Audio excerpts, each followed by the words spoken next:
So we have to offer them practice jump. And we actually accommodated that starting in our February iteration. We started half an hour earlier in our course for them to practice, and then we'll start our class. And we learned about the disabilities. Not necessarily physical disabilities, it could be maybe just learning disabilities, like learning something slowly. And like I said before, controlling the mouse. Some of them are clicking and then moving the mouse, so they were unable to click things. And we had to migrate some of these tasks over to the keyboard. So we asked them, instead of clicking the search button, we'll ask them to type in something and press the enter key. And in these 8 months of developing and deploying our program, what do we have? Well, we have happy seniors, or hopefully happy seniors, and our graduate students were able to reach out to the community and gain essential leadership skills.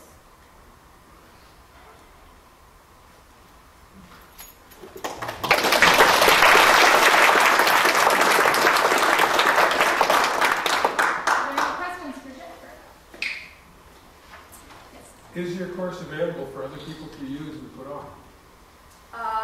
We do have materials written down, and if you want, you can contact me, and we can talk about sharing that kind of material, and then we can deploy it somewhere else.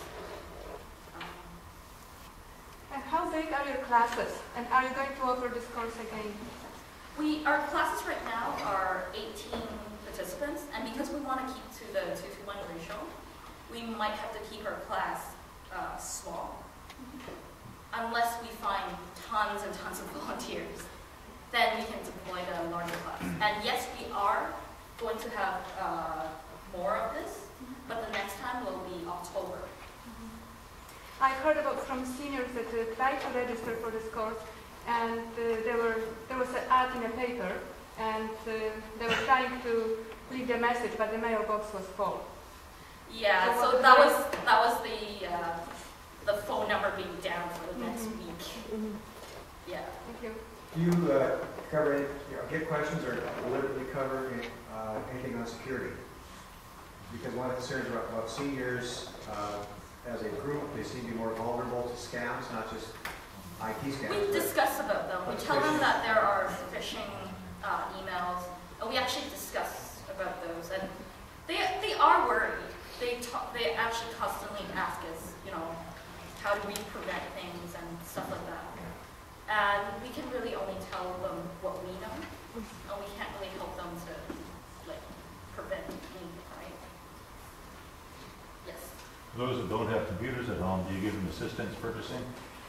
Not at the moment, but we might be thinking about that kind of thing. So trying to help them to say in the future. Because we actually give them our emails at the end. So we tell them that they can come back to us, and we might be able to help them at that point. It seemed to me, following up with that, the one laptop per child type of project could be great because you can't break those laptops. There's solid state memory and stuff. So one laptop per senior or something. That would be an interesting concept. Like that. I have another question, but just about that. I think actually the physical limitations of those laptops would be harder for seniors to use. So one laptop per senior on a big screen. That's right. Yeah. Yeah. But my question, Jen, was you mentioned that they come in with very specific questions about what they want to learn. Can you give some examples of what those are? Okay, so they might have a digital camera that they don't know how to hook up to. So we're teaching them how to attach them in the emails, but we're not really telling them how to connect. The reason is because there are so many different models out there, and we can't really teach, it's not a one-for-all sort of thing. So we actually do teach them individually how to plug it in, how to get those files, and how to disconnect, that kind of thing. Does online banking ever come up or stuff like that? Shopping? We actually didn't want to touch online banking for other issues. Right. What about Skype? We did not teach them Skype, and they did not come in came with questions about Skype. They did come in with questions like Facebook and that kind of thing. They want to get in onto Facebook so that they can talk to their grandchild. Yeah. Yes. How do you recruit your volunteers? So we've recently made posters and brochures. We are mainly targeted. So as they come in each term, we actually put it into their welcoming package. And I do run around the department and talk to people quite often. So I go into labs and I recruit them that way. And I'm also part of the Sparks group, so we have like tons of resources to go to. Yes. What kind of awareness do you have of other programs like this in the community? Have you talked to the libraries? Because I've been involved in this before on the library side of things. So has there been any outreach trying to communicate with what kind of programs they have and synchronize We are them, or- aware of them, but we haven't really communicated with them. And what we are hearing from our seniors, some of them have gone to those kind of programs, and they said they really don't like it.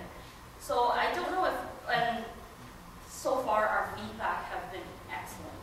So I don't really know if we want to, what we want to do, like, do they want to use our thing, or